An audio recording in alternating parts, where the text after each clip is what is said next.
الحمدللہ رب العالمین والصلاة والسلام علی رسولہ الکریم اما بعد۔ آج درس کا موضوع ہے صوم کو فاسد کر دینے والے امور، یعنی جن چیزوں سے روزہ ٹوٹ جاتا ہے۔ نمبر 1 کھانا پینا، نمبر 2 ہم بستری کرنا، قصداً منی کا خارج کرنا، عمداً قے کرنا، اور حیض یا نفاس کا خون آنا عورتوں کے لیے، اور سنگی لگوانا۔ کچھ چیزیں صوم کو فاسد کر دیتی ہیں۔ ایک مسلمان پر ان کی معرفت کا حاصل کرنا نہایت ہی ضروری ہے، اور اس کی تفصیلات بھی جاننا نہایت ہی ضروری ہے، تاکہ اس سے اجتناب کیا جائے اور ان سے بچ کر اپنے روزے کو ٹھیک طریقے سے پورا کیا جائے۔ نمبر 1 قصداً کھانا پینا، اس سے روزہ جو ہے وہ ٹوٹ جاتا ہے، اور اس کے ہم معنی کوئی بھی ایسی چیز جو انسان حلق کے اندر میں ڈالے اور اس کے اندر اتر جائے، یا ناک کے راستے سے ڈالے اور حلق کے اندر میں اتر جائے۔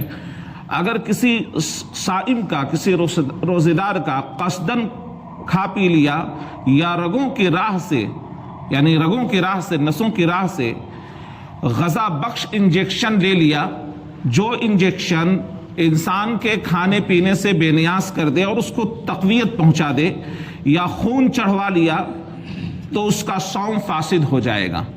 یعنی خون بلڈ چڑھوا لیا اگر، تو اس کا روزہ فاسد ہو جائے گا، اور اس کو اس دن کی قضا کرنی پڑے گی، اور دنوں کے اندر میں، یعنی اور مہینوں کے اندر میں کسی دن اس کو قضا دینی ہوگی۔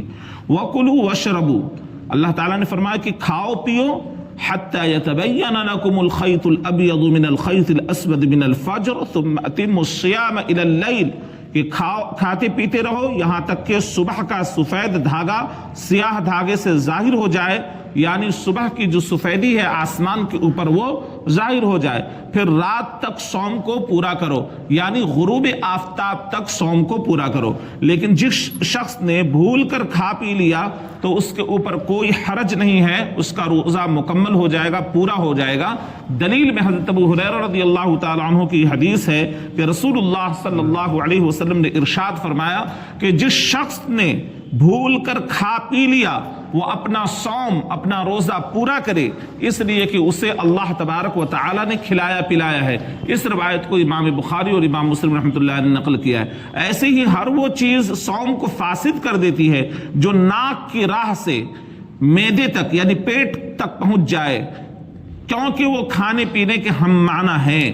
نبی اکرم صلی اللہ علیہ وسلم نے لقیط بن صبرہ رضی اللہ تعالیٰ عنہ سے فرمایا کہ وضو کرتے ہوئے ناک میں خوب زور سے پانی کھینچو، سوائے اس حالت میں کہ تم روزے سے رہو، یعنی روزے کی حالت میں ناک سے پانی اندر نہیں کھینچنا ہے، خدشہ یہ ہے کہ کہیں اندر کھینچے اور وہ پانی پیٹ کے اندر نہ اتر جائے، لہذا نارملی اپنے نرم حصے تک پانی کو پہنچانا ہے، لیکن کھینچنا نہیں ہے۔ عام دنوں کے اندر میں جب انسان روزے سے نہ رہے تو خوب اچھی طریقے سے پانی کو چڑھا کر صاف کرے، اور وہ پانی حلق کے اندر بھی اتر جاتا ہے تو کوئی حرج کی بات نہیں ہے۔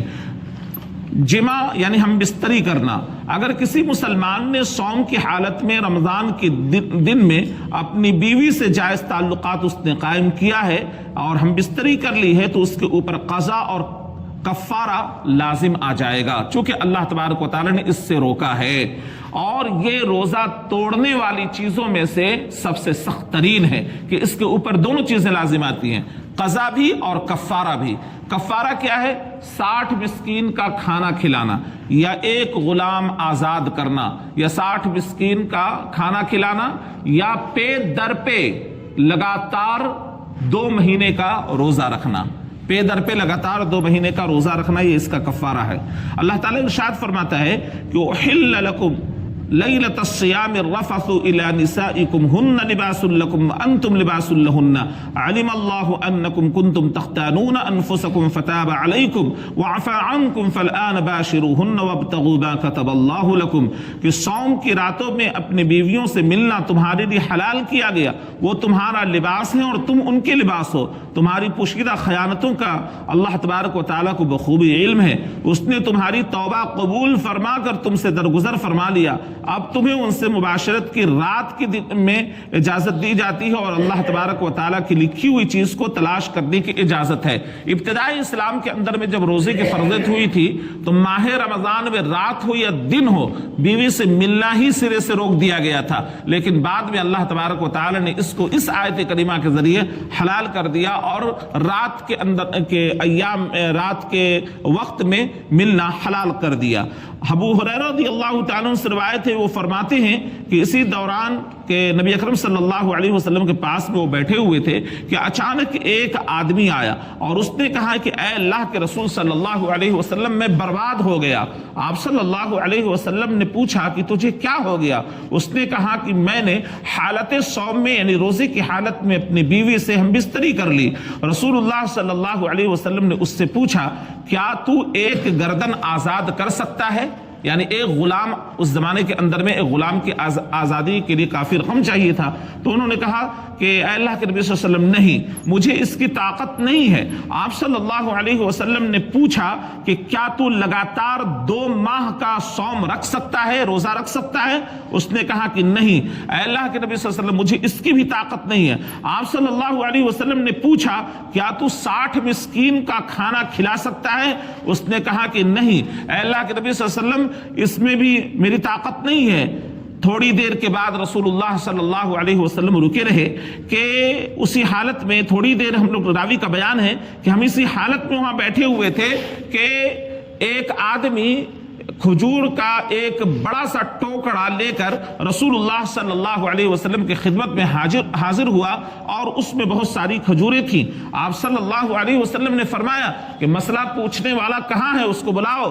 تو وہ آیا، آپ صلی اللہ علیہ وسلم نے اس سے فرمایا کہ اسے لے لو اور صدقہ کر دو۔ تو اس شخص نے کہا اے اللہ کے نبی صلی اللہ علیہ وسلم کیا اپنے سے زیادہ فقیر شخص پر میں صدقہ کروں؟ اللہ کی قسم، مدینہ کے دونوں کالی پہاڑیوں یعنی جس بیچ میں ہم آباد ہیں، یعنی مدینہ کے دونوں کالی پہاڑیوں کے بیچ میرے گھر والوں سے زیادہ کوئی فقیر گھرانہ نہیں ہے، کوئی محتاج نہیں، میں کس پر صدقہ کروں؟ کیا میں اپنے سے زیادہ کوئی غریب آدمی پر صدقہ کروں؟ چہ جائے کہ مدینے کے اندر میں سب سے غریب شخص تو میں ہی ہوں۔ یہ سن کر رسول اللہ صلی اللہ علیہ وسلم ہنس پڑے، یہاں تک کہ آپ صلی اللہ علیہ وسلم کے دانت مبارک ظاہر ہو گئے۔ پھر آپ صلی اللہ علیہ وسلم نے فرمایا کہ اسے لے جاؤ اور اپنے اہل و عیال کے اوپر اس کو خرچ کر دو، ان کو دے دو، ان کو کھلا پلا دو۔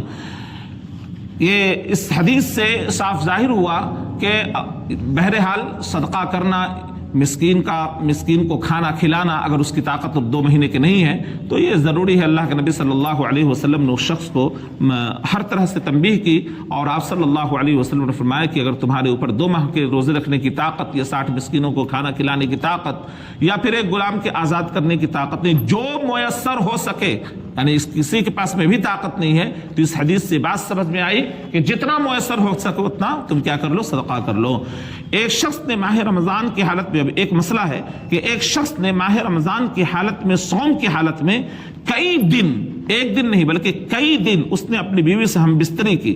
اس مسئلے میں اسے مسئلہ معلوم نہیں تھا، لیکن بس شریعت کے اندر میں ایسے شخص کا کیا حکم ہے جو یہ کام کر چکا ہے؟ تو اس کا جواب یہ ہے، یعنی یہ جدید مسئلہ ہے کہ ہر دن کے بدلے وہ ایک کفارہ دینا اس کے اوپر لازم آئے گا۔ ہر دن کے بدلے ایک کفارہ ہوگا، اور ایک دن میں کئی بار اگر اس نے جمع کیا ہے، یعنی ایک دن میں کئی مرتبہ اس کے ساتھ میں یہ معاملہ ہوا ہے، تو صرف ایک ہی کفارہ اس کو دینا ہوگا۔ لیکن اگر کئی دن یہ کرتا رہا، 1 دن 2 دن 3 دن، تو ہر دن کے بدلے 60 مسکین کا یا 2 ماہ کے روزے یا پھر جو ہے اس کو ایک غلام آزاد کرنے کی بقدر قیمت اس کو دینی ہوگی۔ تو بہرحال اللہ کے نبی صلی اللہ علیہ وسلم کی حدیث سے یہ تمام چیزوں کا اشارہ ملتا ہے۔ دوسرا یہ کہ مسافر اور مریض کو رمضان میں صوم نہ رکھنے کی اجازت ہے۔